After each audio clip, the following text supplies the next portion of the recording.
What's up, dudes and dudettes? My name is Eric. This is the Road to Freedom. Thanks for joining me. All right, so real quick, what we're gonna do is, since we're in section 2 of goal setting, this one's on strategy. We move past the fundamentals finally. We can move on to the strategy. What we're gonna do is we're actually gonna take our journal and a pen, and we're gonna do some work. So if you don't have a journal and a pen, what are you doing? Go grab it.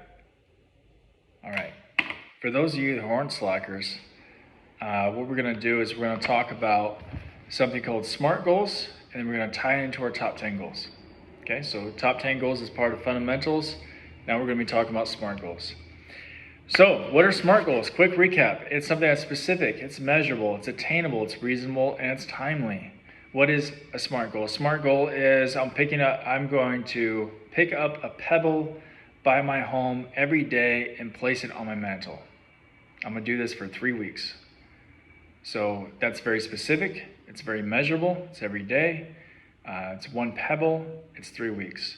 And again, that goes back to the timely, the 3 weeks. It's something definitely attainable, it's definitely reasonable, it's within striking distance for me. So that would be a SMART goal. Once again, that would look like I'm gonna pick up a pebble every day, I'm gonna set it on my mantle, and I'm gonna do that for 3 weeks. Okay, set that aside. What is not a SMART goal?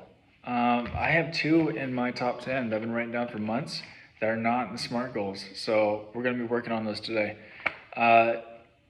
These statements, these types of goals are qualitative statements. I'll give you an example. So one of my goals, right, is probably some of you know I'm a man of faith. So I say in my top 10 goals, I want to be a man of God and also a man of integrity. Obviously great aspirations. However, though, doesn't align with the SMART goals, right? I can't measure it, it's not timely, right? How do I know I can attain what the hell I'm talking about?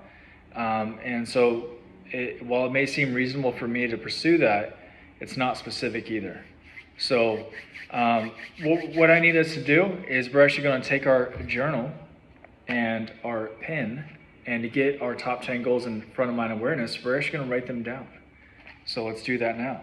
Open up your journal, write down your top 10 goals, and we'll come back in a second.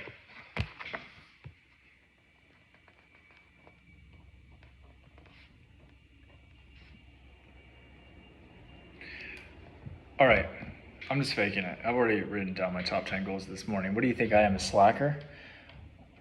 All right, so look at your top 10 goals. Pay attention to which ones have quantitative statements and which ones have qualitative statements. I want you to pick one qualitative statement, okay? Go ahead and look at that.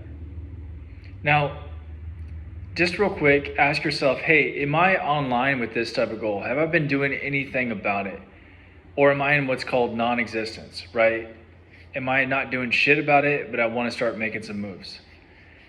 Depending on how online you are with that goal, how much action you've already taken or how much frequency you are doing towards that goal will dictate how much variables of difficulty you want to add. Once again, going back to the fundamentals, time is a variable for difficulty, right? Another one is whether you're willing to do it, right? Willingness to do is definitely an added difficulty enhancer, right? So look at that goal and say, all right, self, that's a qualitative statement. Chances are just a pipe dream. We're going to do something about that. Go ahead and say that.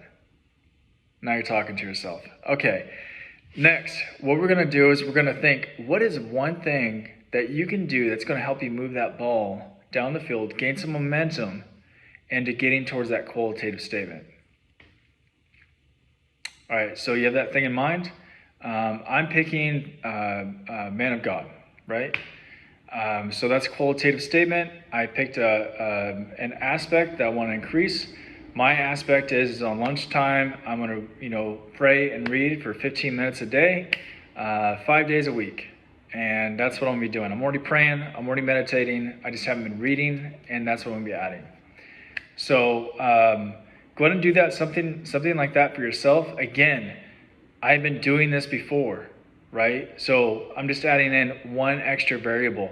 If you've never done it, just make it for one day, one moment, okay? And then as you increase your willpower and your strength with that, you'll be able to increase your difficulty. So go ahead and identify what that is. All right, so go ahead and take your magical pen and find that qualitative statement that we just did and scratch that shit out. It's no good here. Get out of here, son. Instead, what we're going to do is we're going to write down our statement. So I'm agreeing that one of my top 10 goals is to pray and meditate and read for a total of 15 minutes on lunch per day for, I don't know, 1 week. Boom, that's a SMART goal right there. Cool. So do that for yourself. If you have some goals that are qualitative and maybe you haven't wrapped your head around them, like mine is man of integrity. I've been writing that shit down for months. I still don't know a way outside of don't cheat, steal, or lie, right, to do that, or stick by my word, right? But as far as like an action I can do, I'm still wrapping my head around that. So if you have a qualitative goal that you're writing down each day, hey, that's fine. But the moment that you have something that you think would help move you on momentum, put that shit down, commit to it, take action on it. All right, real quick recap. We talked about SMART goals. We paired it into our top 10 goals. This is going to be really important for later on in section 3. If you do this, then it's going to increase your focus on the goal. It's going to bring more clarity to your goal. And then it's going to be able to help get rid of this wishful thinking, right?